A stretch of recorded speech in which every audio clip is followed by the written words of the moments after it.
Tonight's conversation is around loving kindness, the practice of loving kindness. It comes from the word Metta, which is a Pali word, and that's a language spoken in northern India. So Metta, we don't have a perfect translation in English, but what a lot of people use is loving kindness. And then I recently read an article, and that I can send it to you too, and it talks about wishing goodwill towards someone else.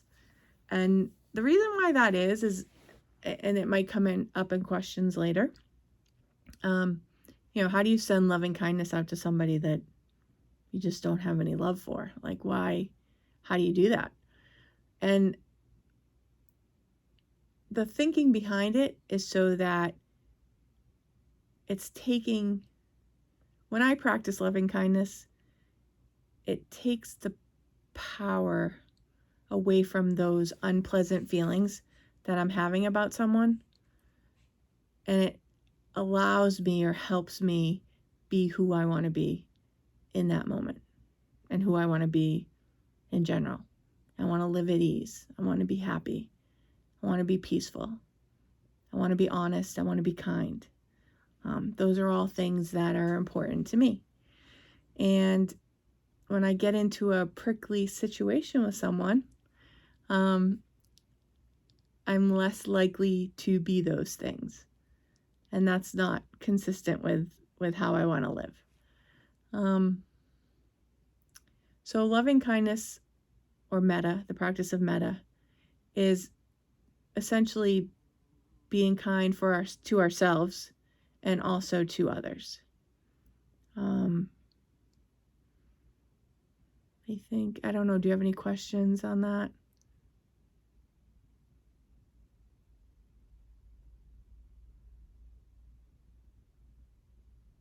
I mean, we've talked, so this is our second to last class, and we've talked a little bit about, how our minds work and how our minds are really attached to unpleasant or negative things because it's a survival mechanism.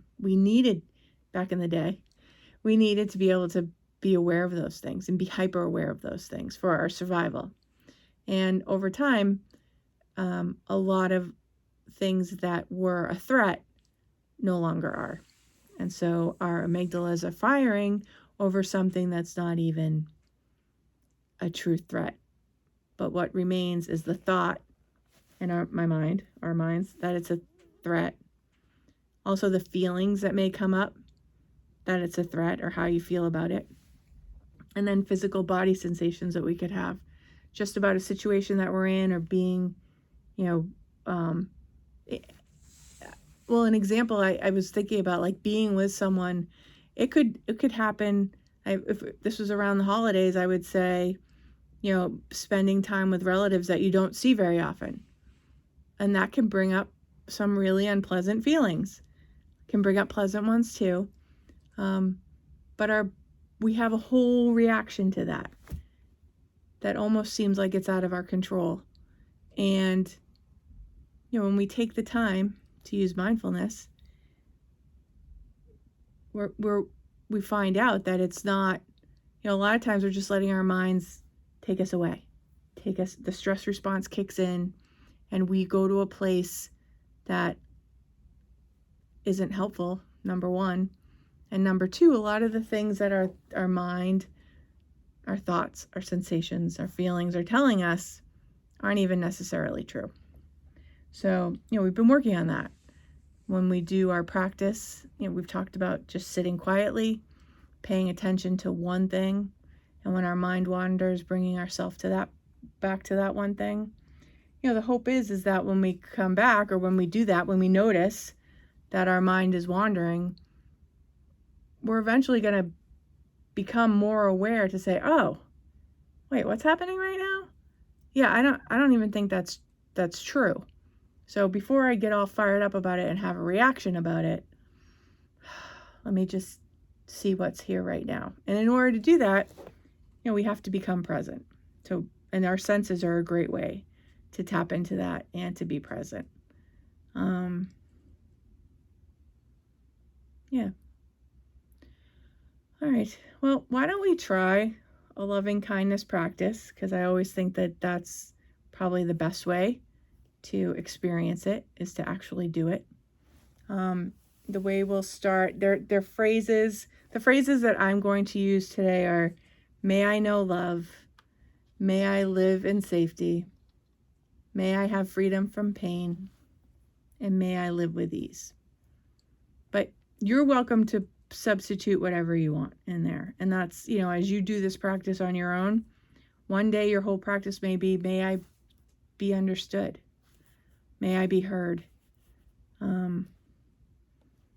may I be cared for, may I have courage. I mean, it's up to you, and that's the beauty of this practice. But I found that my go-tos are feeling at ease, being at ease, may I be at ease, and may I feel safe, and may I have freedom, from whatever it is. It could be pain, could be ruminating thoughts that keep coming up over and over again. It could be a multitude of things. So just for this practice alone, I'll just use my 4. But, if it doesn't resonate for you, feel free, as you're saying it to yourself, to bring in your own phrases. So the way we start is, we'll just start. All right, so in a moment, I'm going to ring the bell. And I invite you to listen to the beginning, the middle, and the end of the bell.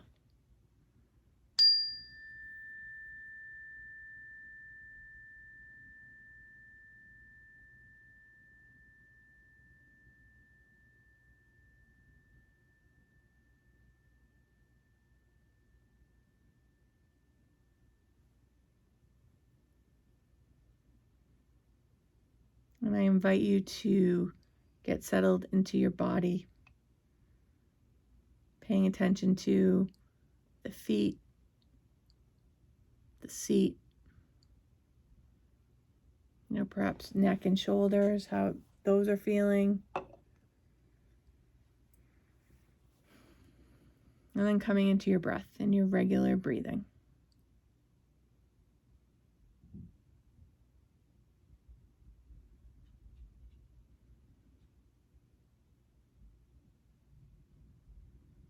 And so in order for us to do this metta practice this evening, we're going to focus on different individuals or different groups. And then we'll focus on ourselves. Sometimes it's hard to start with ourselves. So let's begin by thinking of someone that you love and someone who lights you up when you see them. And you don't have to hunt around too. It's just whoever pops into your head first. Just when you see that person, you are lit up. And so imagining that person standing in front of you, saying to them, may you know love, may you live in safety, may you have freedom from pain, and may you live with ease.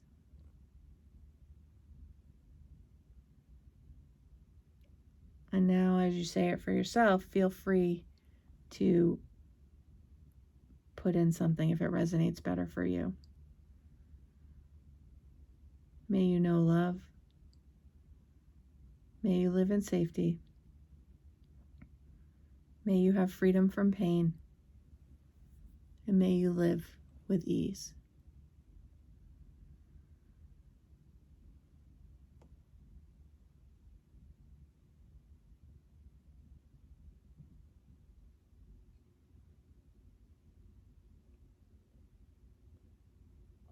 And now bringing metta to yourself, thinking about the things that you want for yourself in your heart. Perhaps putting your hand on your heart as you say them. May I know love. May I live in safety. May I have freedom from pain. And may I live with ease.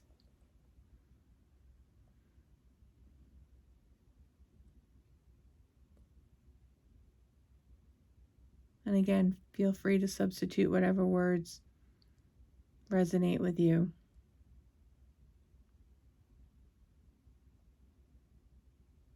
May I know. May I live. May I have.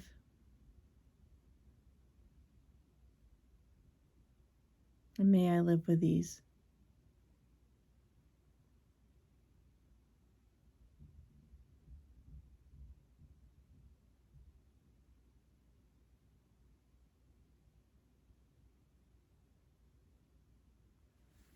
Now the next person or being, because we can include animals in this too, to go to is someone, just a neutral person. It could be the person who checks you out at CVS when you have an order. It could be maybe a classmate that you don't really know that well, but you pass them in the hall. Just have a person come to mind that you don't have any strong feelings for either way. Just consider them a neutral being. Could be a dog that you pass by on your way, to and from work or school. But just bring that being to mind.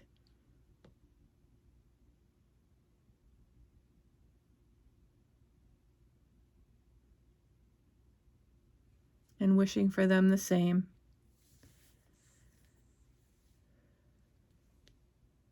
May you know love.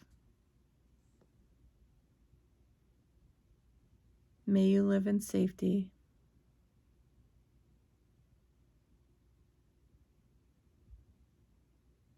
May you have freedom. And may you live with ease.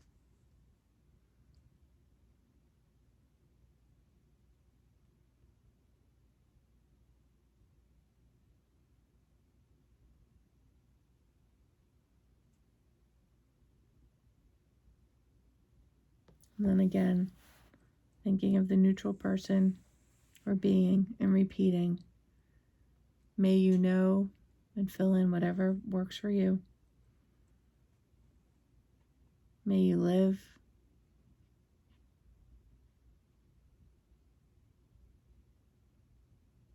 May you have freedom.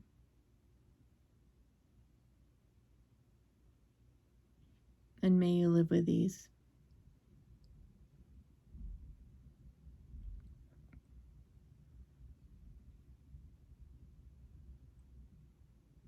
And now the next being or person is someone that you have perhaps prickly feelings towards, unpleasant feelings towards.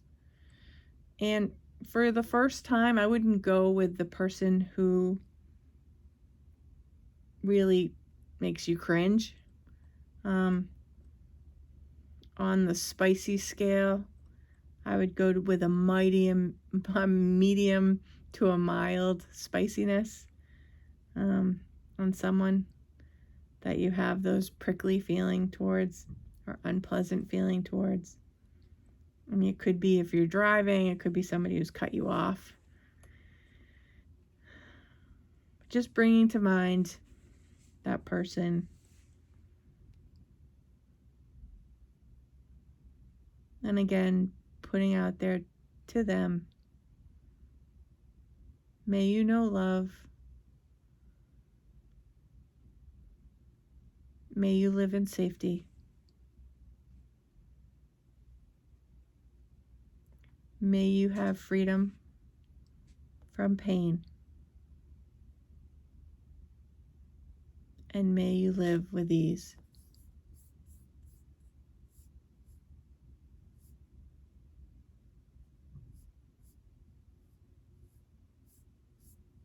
And again, with that person, medium to mild.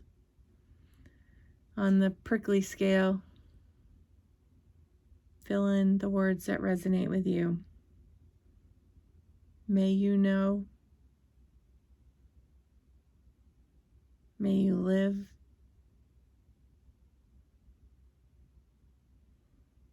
May you have freedom from.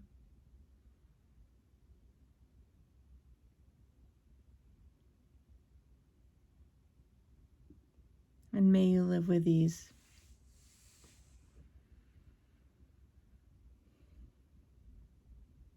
And maybe perhaps checking in, how you're feeling, what feelings you're noticing coming up for you, where in your body, if you're having any sensations, just noticing them, telling them that they all belong, it's all okay.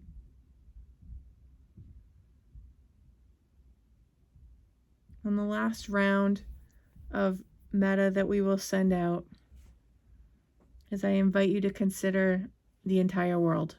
Put it out there to the whole world. All humans, all beings everywhere.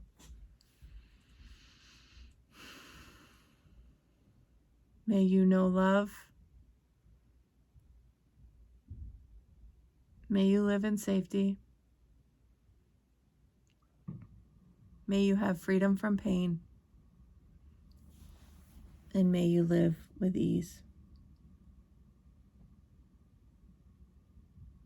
And again, filling in the phrases that resonate with you.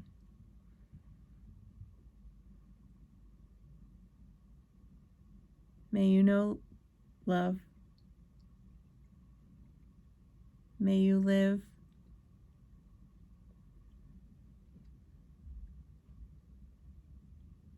May you have freedom from.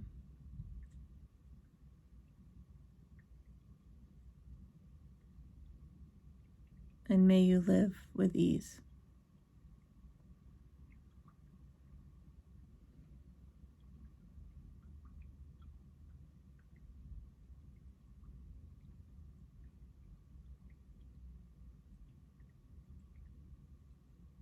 And in a moment, I'll ring the bell.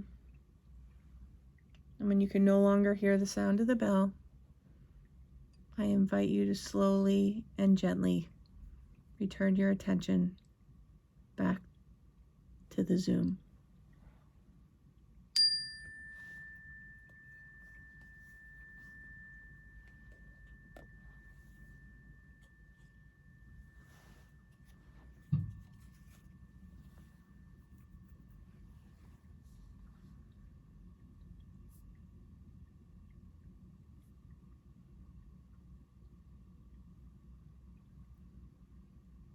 Okay. Does anyone want to share anything that came up for them?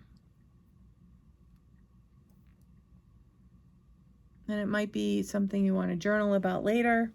You don't want to do it now. But, thinking about how it felt with each being that you put that out there. Hold on. Thank you. Oh, all right. So, thank you. So in the chat, I'll just say it out loud for myself. It came up that sometimes it's hard to think of people that you have prickly feelings for. And that's totally okay. I noticed that. I think, notice that. And notice what's in it for you, because it could be a lot of different things, but just notice how that comes up. And just keep doing the practice and see how it is. The other thing is sometimes it feels routine, like it almost feels silly putting it out there, like may you be happy, may you be peaceful, may you live at ease. But the important part of it, one of the many important parts, but the power behind it is just the intention of sending that love out. So practicing with that intention is the power behind this practice. So that, if say an incident comes up, like I said, something either at school or work, or somebody does something and you're like, oh my God, what a dick. Like, sorry, but that's just what came to mind. Like, what the hell? And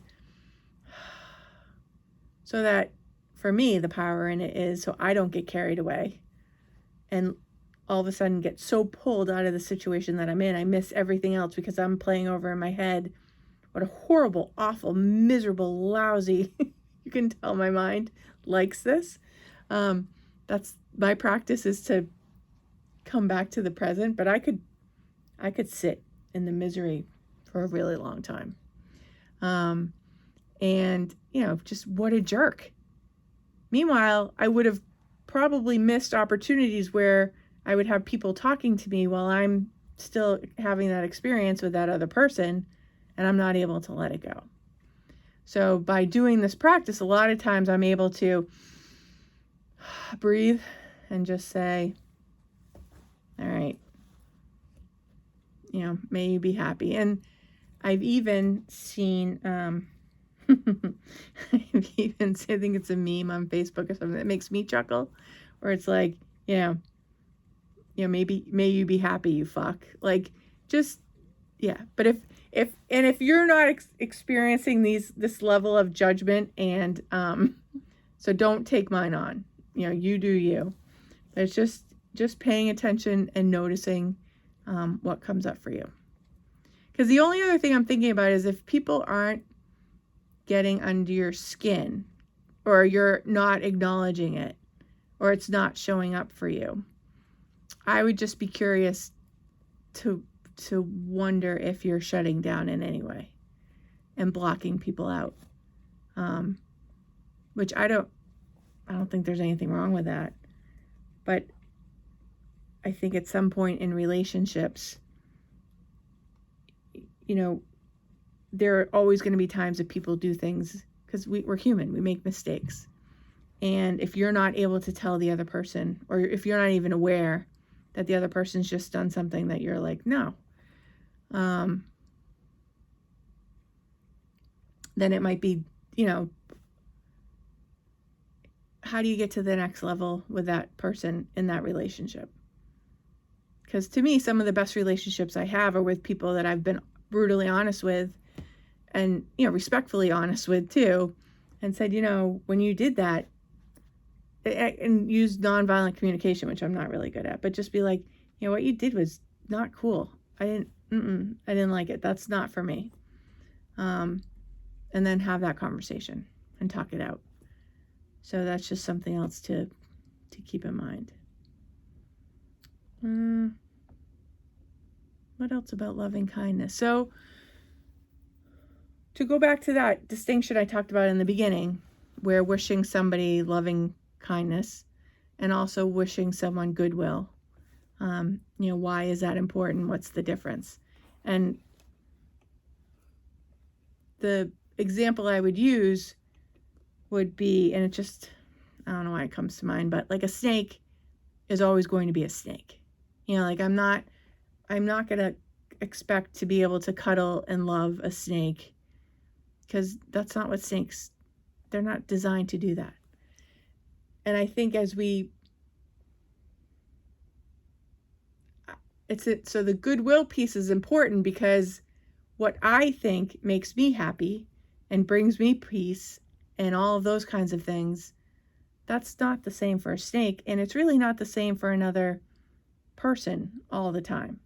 So if I'm saying goodwill as opposed to loving kindness, I'm allowing space for whatever that other person needs or other being needs, and just acknowledging that, it's probably not the same thing I need.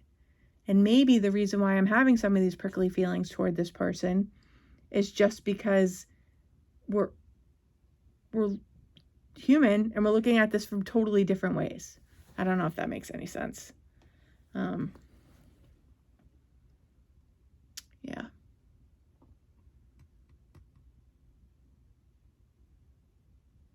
All right.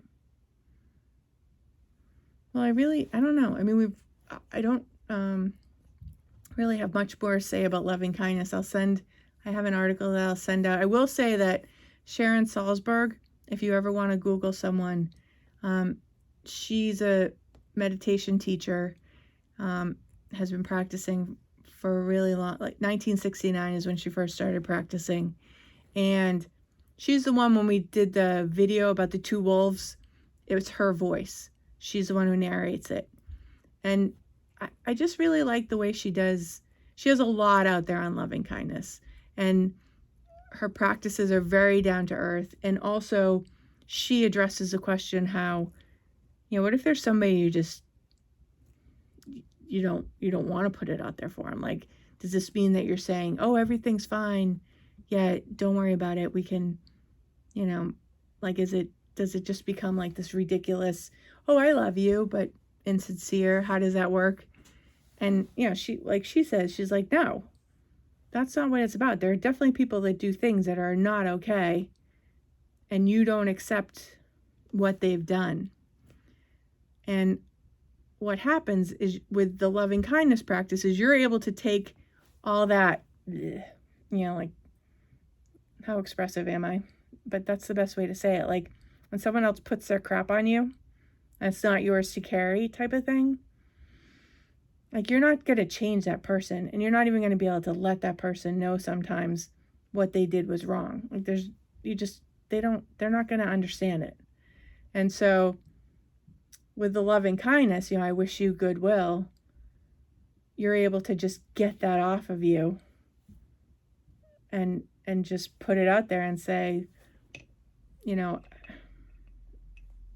what you did, you're not saying what you did was amazing. You're not amazing. You're just saying, hey, you know what? I wish you have the basics of everything that you need, type of thing.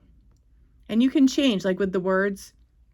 I talked about, may you be happy, may you be loving, me, but just whatever comes to mind for you. And sometimes it might just be one sentence.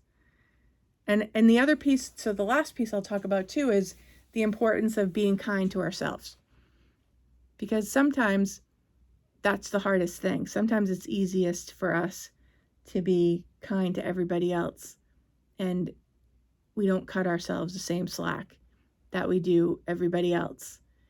And so loving kindness, what it does for me is it really breaks down basic needs. And we sort of talked about that a little bit last time too, with thoughts and emotions, and how if we're not getting what we need, then that's a lot of times when our thoughts can go, off track, crazy, and our emotions can go too. So I find that when I'm practicing loving kindness for myself, it's really helpful for me just to have my basic needs, a list of them. And it just so happens that I have this awesome game called Big Grok Cards. And they have so they break down the game into two categories, and I'll just show you. They'll probably all fall out. But one is feelings and emotions up here, and then needs are these stars down here. And they might even be things like you don't even consider. So just to go through some of them. So like one here is contribution, I guess, which we have other people help you out. Ease, that's a big one for me. Respect. Huge, huge, huge. Yeah, sometimes I need things to be predictable. I need to know what I can expect. Mourning. Sometimes I need to grieve. And I don't have to go through all of them, but accountability. Either accountability for myself or accountability for someone else. Acknowledgement. That's a big one. Belonging. To matter. So these are all things that we might not even, nurturance. I need to be nurtured. I need to nurture other people too. Flexibility. Intimacy. And intimacy, that's someone that, it's not all about, I think in commercials today on TV and in America, it's like, it's not all about sex. Intimacy is having that trust and love, and where you care enough about another person that you're willing to put yourself out there, and they put themselves out there too, and you're able to see the real person. That's just another level of intimacy, and that's a basic need. Hope. We all need hope. Ooh, a shared reality. That's a good one. These are all good. Choice. All right, I'll stop. This is ridiculous. Have your intentions seen. Okay, apparently I can't stop. I only have 2 more. To be heard. And confidence. Okay, now I'm done. Thank you. Woo-hoo. All right. So let's just close. Do you have any questions on anything? If you have any questions, I'll take them. Loving kindness is a practice that you can use for yourself and others, but really it's a gift that you give to yourself. Okay. All right. Let me ring the bell. We'll do another 5 minutes of silence, and then we'll fly and be free.